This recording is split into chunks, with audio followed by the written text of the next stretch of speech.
suka ngobrol gitu loh, kita selalu ada momen dimana untuk cerita update kehidupan lah.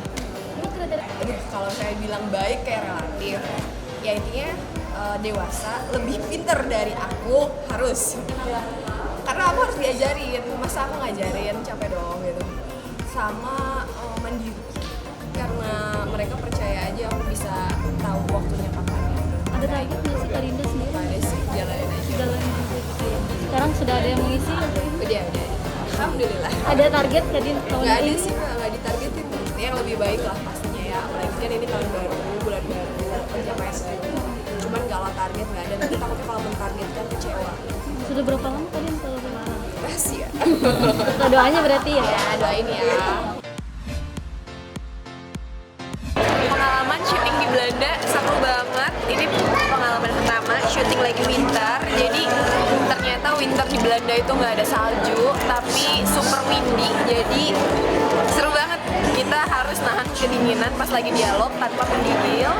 Terus aku suka juga karena di sana kita kolaborasi tim. Jadi sebagian tim inti, head timnya dari Indonesia, tapi second leadnya itu kita kerjasama sama tim dari Belanda langsung, dimana ada etos kerja yang berbeda, ada sistem kerja yang berbeda. Jadi kayak pengalaman yang luar biasa banget buat aku dan teman-teman.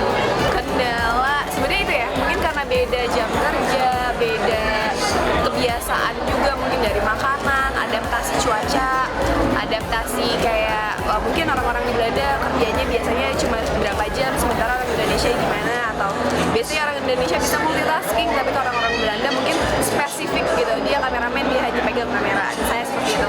Jadi banyak adaptasi yang perlu kita lakukan, dan harus cepat juga bisa adaptasi sama lingkungan baru, tim baru,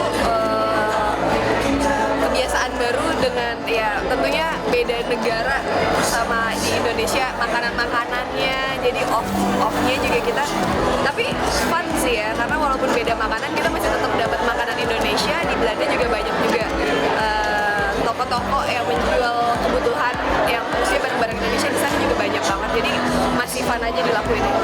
Nggak kangen banget mas, karena di sana tuh cateringnya juga catering Indonesia, dan di sana banyak banget juga kafe-kafe Indonesia. Jadi kita sempat ada momen dimana aduh pengennya di Belanda tapi pengennya makanannya nggak mau Indonesia gitu. Jadi kita lebih ke pas lagi off shooting baru kita kayak pergi makan untuk coba makanan-makanan khas Belanda gitu. Makanan di sana tuh luar biasa mewah dan enak banget sih. Tim catering di Belanda, terima kasih, menurut saya kenyang. Di Belanda ada adegan dimana aku masak tiramisu, dan tapi nggak sampai dimasak karena kebutuhannya kayak ovennya, apanya itu kan nggak selengkap di Indonesia. Jadi ada adegan-adegan mungkin detailing seperti pemisahan telur atau ngasih kopi ke atas tiramisu yang kayak masih gampang-gampang tanpa alat oven, masih dilakukan di Belanda. Workshopnya itu cuma seminggu, tapi aku dapet 3 kali kelas. Aku suka masak, tapi masak menu Indonesia.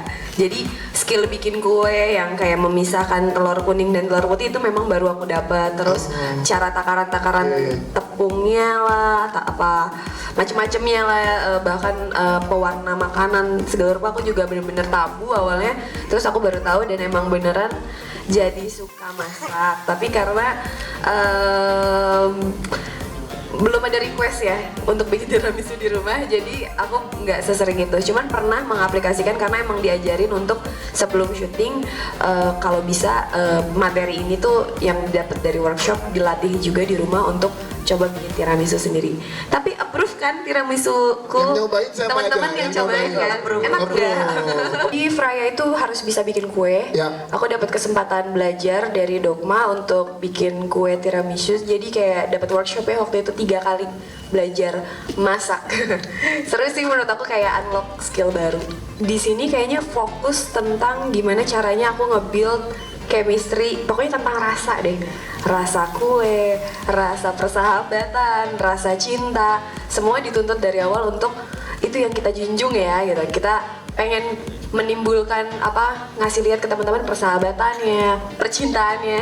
Jadi bedanya lebih ke kita bondingnya menurut aku dibanding project yang lain. Aku cukup bonding nih sama yang lain gitu.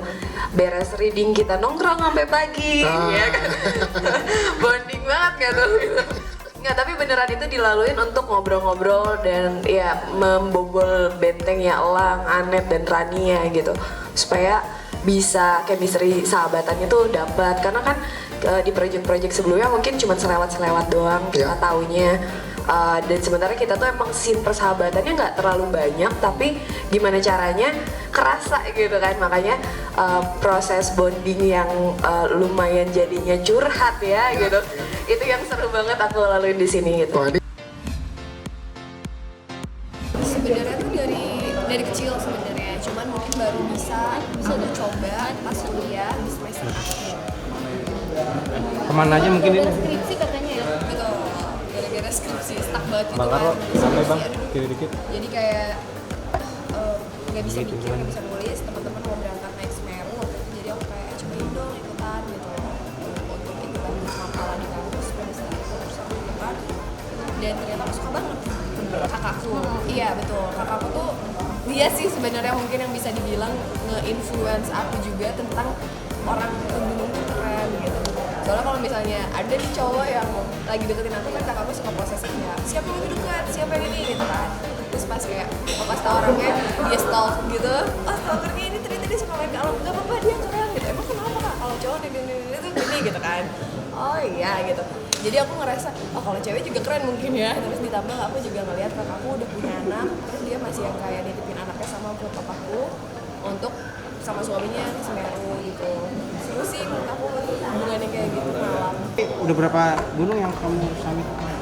Sebetulnya summit ya, nggak banyak kok. Cuman waktu itu memang ada tahun dimana aku intens banget kayak berapa bulan naik gunung gitu.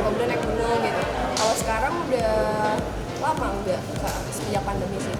Kayak izin mulai susah, terus kayak gara-gara cuaca lagi hujan aku nggak boleh berangkat gitu karena kan izin orang tua nomor satu juga belum. Rinjani itu indah, berkesan positif ya.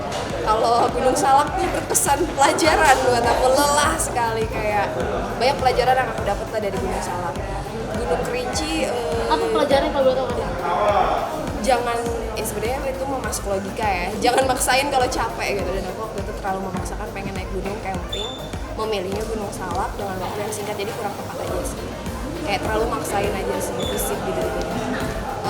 Paling berkesan tetap Rinjani dengan semua keindahan yang ada di situ. Kalau buat aku tuh ke gunung kayak misalnya habis mainin karakter apa, terus aku pengen balik lagi ke Adinda, tapi aku nggak mampu dengan teori-teori yang aku paham tentang acting gitu.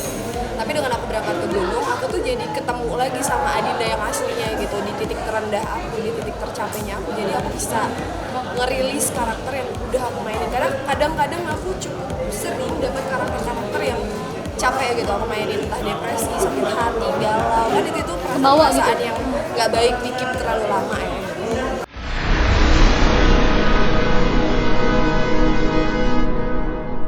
Jadi jangan lupa untuk subscribe Cumi Cumi. Ditekan ya tombol lonceng merahnya.